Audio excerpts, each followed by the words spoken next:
I should have gone out and picked the best property and soil out there, which I didn't do. This is sandy soil.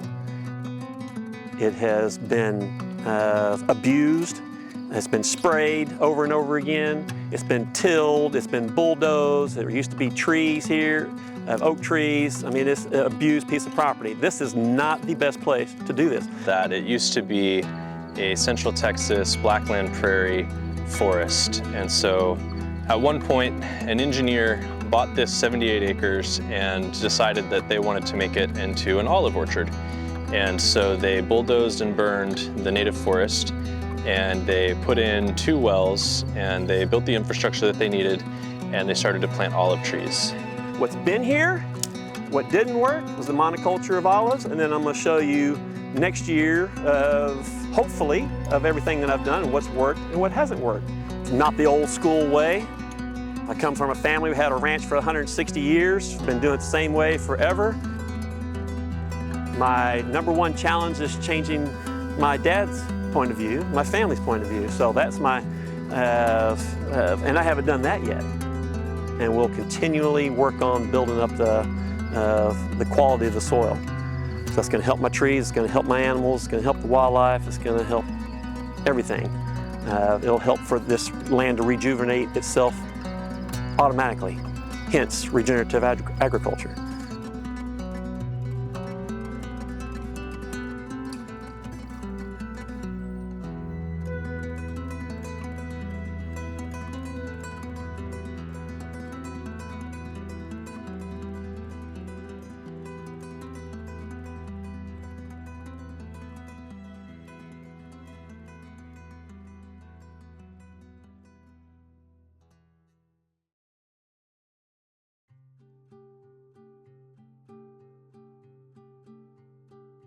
Okay, I'm Jason Elder, Victoria, Texas. We're in Hallettsville, Texas at a former olive farm that I came and looked at beginning of this year. It is a failed olive farm, monoculture, that was planted about 10 years ago. And with the unfortunate freezes 3 years in a row, it knocked out all of the olive trees. And if you see over my left shoulder, there's tall, dead olive trees. Back over behind the camera is leftover remnants of some of the olive trees that survived. And if you look around this whole property, everything that you see that's on this side of the big trees is old olive orchard. There was 30,000+ olive trees planted out here, and there's probably 1,000 alive at the moment. Well, the motivation behind planting all these trees is I became a tree freak about 14 years ago when I started planting trees for wildlife.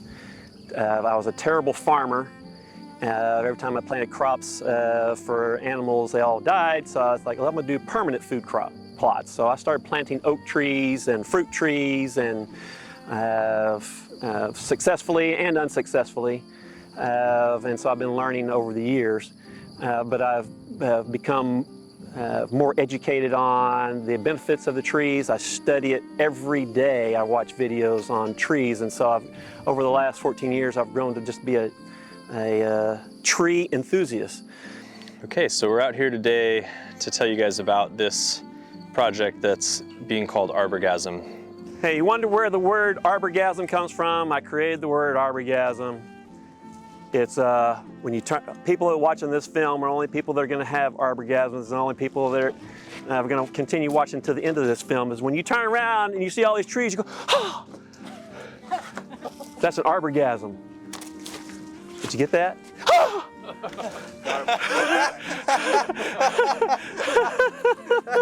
Hey, it happens to me all the time. All right, low quad.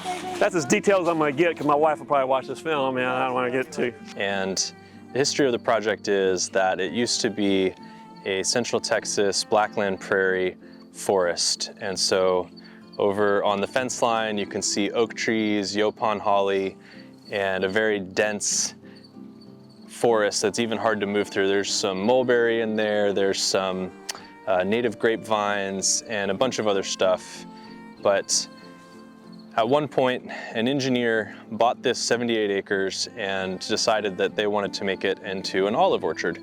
And so they bulldozed and burned the native forest, and they put in 2 wells, and they built the infrastructure that they needed, and they started to plant olive trees. And the olive trees are here. When we got the very cold, what's known here in Texas as the snowpocalypse, which probably doesn't seem very cold to anyone who lives north of here, but for us it was a big deal. We froze over for about a week, and anyone who planted something like an olive that was on the edge of its growing range, they lost everything at this time. So this was one of those cases. There'd been a lot of time, there'd been a lot of money invested in these olive trees, and they all died back to the ground.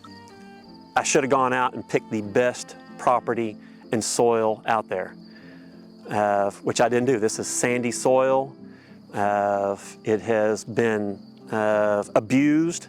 It's been sprayed over and over again. It's been tilled, it's been bulldozed. There used to be trees here, oak trees. I mean, it's an abused piece of property. This is not the best place to do this, but it was the best opportunity when I showed up and it had irrigation throughout the whole place. Like, I can change the soil. Now, it's gonna take a process, but I can I can build organic matter. I can water it. With the watering system, I can change things here. That is, having the water is a game changer. So that's what I'll do. I'll plant cover crops in between the rows, and we'll continually work on building up the quality of the soil. So that's going to help my trees, it's going to help my animals, it's going to help the wildlife, it's going to help everything. So the plan for all these 2,700 trees, I think, is to just plant a shit ton of trees. That's all I want to do. I am a tree freak, and this is just the beginning. This is a multi-year project. We've already planted 500, now we're planting another 2,700. We'll probably plant 20,000 trees. But how they're arranged and so forth, I've given symbiosis free reign to plant the savanna, the agroforestry, the food forest, the Milwaukee forest, the permaculture, the whatever else they're going to do. So people always ask me what we're planting on a project, and it's always a tough question to answer because typically we're going for maximum diversity, and that's even more true in this case. So we're doing so many different kinds of systems that we required a lot of different kinds of trees, and really that's one of the main goals of this project, is to create maximum biodiversity of useful plants. So we've got things like Texas sage, we've got loquats, we've got plums, we've got false indigo, we've got elderberries, we've got pears and Asian pears, we've got blackberries, pomegranates, kidneywood, and oaks, and a bunch of other stuff, switchgrass back here, sycamores, pecans, and the list goes on and on and on. I mean, I've got a whole spreadsheet. It took me multiple days to find and order all these plants here. It took us multiple days to get the deliveries, unload them, set them up, and we're watering them every day with this special K-line sprinkler system. So, because it's going to take us like a month to plant all of these trees, even though we're using very efficient methods to do so. The whole motivation behind this deal was have a abundant food that's nutrient dense. I want to be able to sit up there on top of the hill and look at my cattle being grass finished in belly high grass that is all natural, organic, grown, and they're mowing my grass, fertilizing my grass, pruning my trees, and becoming fat ass cattle that are super nutrient dense. 6 years ago I had triple bypass, and then I became a kind of a food enthusiast. Doesn't look like it, but I try to eat better now, and I start studying the benefits of nutrient dense food. Well, back to the trees, conservation, grass, everything, all inclusive. I've become the conservationist that wants to build a nutrient-dense forest of forage, either being grass, forage, trees, something that animals, wildlife, cattle can eat on and make nutrient-dense food for me and for others. When there's an opportunity for somebody to listen, then I'll talk to them about it, but I find those opportunities very few in between. This is not the old school way. I come from a family who had a ranch for 160 years. We've been doing it the same way forever. My number one challenge is changing my dad's point of view, my family's point of view. So that's my, and I haven't done that yet. But we've seen at our other ranch, I've seen changes in our landscape and things that we're doing. But I don't try to push this on anybody. I'm trying to lead by example. If somebody wants to come out and ask questions, they want to shoot a video, then they can come see what we did. I can show you what's been here. What didn't work was the monoculture of olives, and then I'm going to show you next year hopefully, of everything that I've done and what's worked and what hasn't worked. We are doing I've given symbiosis of free reign on let's do everything out here so we can see what works and what doesn't work, and become a little educational property for people that will be interested. You got to have an open mind. I don't find too many people that have the open mind that have been in the ranching business for a long time. So I don't try to push myself on anybody. I just try to educate myself, go do it, and do what I need to be doing as a land steward. God has entrusted me with this land, and I need to do whatever is best for this property, and hopefully other people will follow.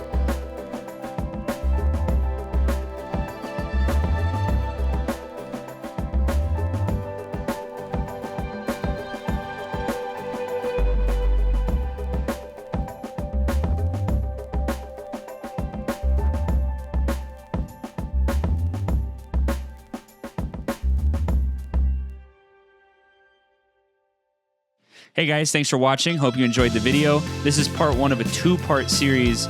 We'll be releasing another video at the end of this month or early November talking about kind of more the how and showing what the property looks like now after they've planted all 2,000 to 3,000 of these trees.